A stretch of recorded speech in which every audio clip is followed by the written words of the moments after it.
What is going on, everybody? Welcome back to Red Seat Radio. My name is Corbin, and generally, if you've been watching this channel for a while, you could probably pick up already on the fact that I tend to really like making positive videos about the Red Sox, try and put positive spins on things that normally don't look great, but sometimes that's just not possible, and today is one of those days. Because yesterday, the Red Sox announced officially to the world that they have signed Masataka Yoshida in a press conference. Now, that isn't the negative part of this video. I actually am really excited about Yoshida on this Red Sox team, especially after that presser. He seems like a great guy on and off the field. I think he's going to be a great character within this Red Sox clubhouse and fan base for the next 5 years, and I'm excited to see what he can do on the field as well. So that's not the negative part of this video. No, the negative part of this video is how the Red Sox put him on this roster, who they moved off this roster to make room for Yoshida, because that move, in my opinion and a lot of people's opinions, makes the Mookie Betts trade one of the worst trades in Red Sox history. So what we're going to do today is we are going to revisit that Mookie Betts trade after this recent move. We're going to talk about how this recent move affects the Red Sox and the Mookie Betts trade, and why this move effectively makes the Mookie Betts trade one of the worst trades in Red Sox history. But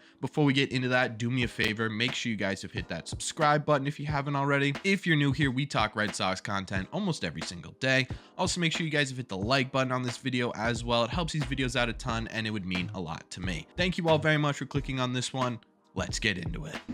So for those of you who may not know, the move to put Masataka Yoshida onto the 40-man roster by the Red Sox was to DFA prospect Jeter Downs. Now, does this mean that Jeter Downs and the Red Sox are no longer together, that he will never be in this system again? Not yet. There are a couple of options on the table with Jeter Downs. He could A, elect free agency. He could B, get picked up by another team. He could C, end up traded before he hits waivers, or D, he could clear all those waivers and end up back in the Red Sox farm system, just not as a 40-man roster person. So is this the end of Jeter Downs and the Red Sox? Not yet, but it seems kind of likely. And that's really disappointing because Jeter Downs was the main prospect in the Mookie Betts trade, which, looking back on it now, like we said at the beginning, makes this one of the worst trades in Red Sox history. Because if you look at this trade in retrospect in 2022, you're looking at giving up Mookie Betts, who is a top 10, some would say top 5 player in all of baseball, a perennial MVP candidate, a guy who, if he continues on the path that he's on right now, will more than likely be a first ballot Hall of Famer type guy. And yes, you attach David Price's contract to Mookie Betts, so you're never going to get the full haul of potential that you would probably get for Mookie Betts alone. But still, look at the package we got back. You got Alex Verdugo, you got Connor Wong, and you got Jeter Downs. Taking a look at all three of those, Alex Verdugo is definitely the most impactful player of those three. He's an everyday player on the field. He's a great presence in the clubhouse. He's a personality that Red Sox fans love. But at the same time too, the Red Sox organization, as well as the fan base, has been fairly outspoken about the fact that they believe that there is more for Verdugo to unlock. In fact, Alex Cora at the end of 2022 was asked the question of who should make the biggest leap forward in 2023, or who needs to make the biggest leap forward, and immediately his answer was Alex Verdugo. Now, the Red Sox organization believes there's another level for Alex Verdugo to get to, and I'm kind of on the same boat. We've talked about it before on this channel. I think that Alex Verdugo does have another level to unlock, but my question is whether or not he will actually get there. It's been a little bit now, and we keep saying, oh, there's more in Alex Verdugo, there's more in Alex Verdugo, but we have not seen him get there yet, and that is slightly concerning. At his highest potential, his ceiling, as some would say, it's slated that he could possibly be an all-star left fielder. He could also be a guy who leads the Red Sox in average. I don't know anymore with Yoshida, but before Yoshida was definitely a guy who had the potential to lead the Red Sox in average, and that's great, right? To have a potential all-star, to have a guy who could lead your team in average is a great addition. But again, if you take a look at who you gave up, you're giving up an MVP perennial candidate for a guy who could possibly turn it up a notch and make an all-star team. On top of that too, Alex Verdugo has been rumored to be on the trading block this offseason. So at the end of it, going into 2023, Alex Verdugo may be a non-factor in this trade, aside from what his value was when they traded him, which is another thing to be concerned with, because your most impactful player on this team could quite possibly be an entire non-factor. As for the other two players, Connor Wong was the third sort of piece in this Red Sox trade. He was the guy who sort of sent it over the edge and got the deal done. He was the third addition. And at the beginning, when he was brought here, he was never slated to be a superstar catcher, right? He was never going to be the next Jason Varitek. They didn't have hopes of him being JT Realmuto, but they did at some point think that he could be an everyday solid starting catcher. And it looked like that for a little bit in the minor leagues. His bat was insane. He had like 8 home runs over 16 games. He was doing really well, but that never fully translated to Major League Baseball. He had that one really impressive home run. He did hit a couple of balls pretty hard, but in general, he had a tough time with his swing and miss and being able to consistently get on base, and that is definitely a problem. As for his defense was always really solid, and it continued to be really solid in Major League Baseball, so there's nothing really bad to say about his defense. But at the end of the day, his ceiling sort of went from maybe a potential starter everyday player to this guy at best seems like he is going to be either a defensive replacement at catcher or within the infield as well, because he can play other positions, or at the best a platoon guy that we're probably going to see at least for the beginning of the year in 2023 with Reese McGuire.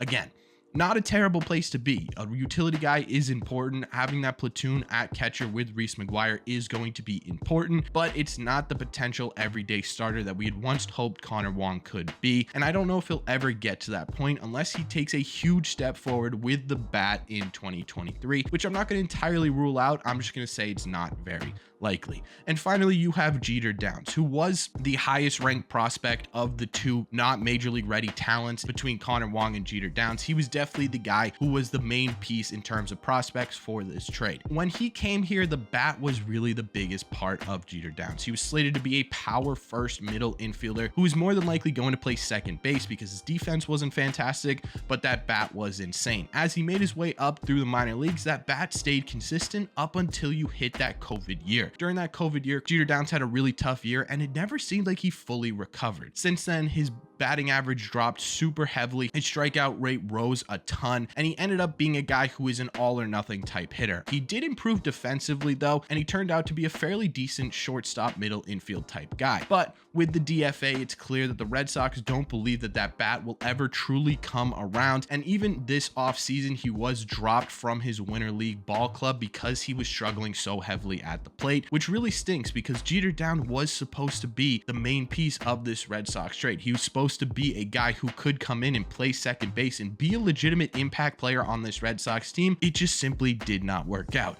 Now, hindsight is 2020. Obviously, if you could go back in time, you would change this trade, but at the end of the day, you can't do that. So for Mookie Betts, again, perennial MVP candidate, top 10 player in baseball, possible first ballot Hall of Famer, you received Alex Verdugo, who is a potential all-star, who hasn't really been able to reach that next level and who could be a trade piece this offseason. You have Connor Wong, who at one point was slated to be a starter on this Red Sox team, who now seems more like a defensive backup catcher. And you've got Jeter Downs, who was recently DFA'd. Not exactly the most fantastic group of guys that you could possibly get for such a talent like Mookie Betts. And again, I'm going to say, because I know there are going to be comments about it, yes, David Price was attached, and that did hurt the value of Mookie Betts in this trade. But at the same time too, you had options. You had the ability to either eat the David Price contract so that you could get better prospects, or you could have tried to maneuver around the David Price contract and gotten someone at least a little bit more impactful, in my opinion.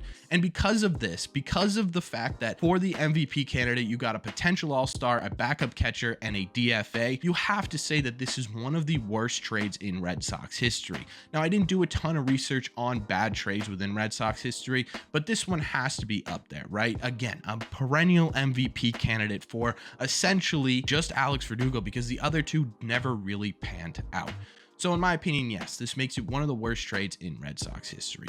But I want you guys to let me know in the comment section down below, what do you think of this trade? Are you on the same page as me where you're saying, man, this one is up there, this is a stinker of a trade? Are you like, hey, maybe there's a little bit more to Connor Wong or Jeter Downs or Alex Verdugo that could make this trade at least somewhat valuable? Are you somewhere in the middle where it's like, whatever, it happens, let's move on? I don't know why you're making a video about this. Let me know all your thoughts on the Mookie Betts trade down down below. As always, if you made it to the end of this video, do me a favor, make sure you guys hit that subscribe button if you haven't already. If you're new here, we talk Red Sox content almost every single day. Also, make sure you guys have hit the like button on this video as well, because it helps these videos out a ton and it would mean a lot to me. Thank you all very much for clicking on this one, and I will see you in the red seat.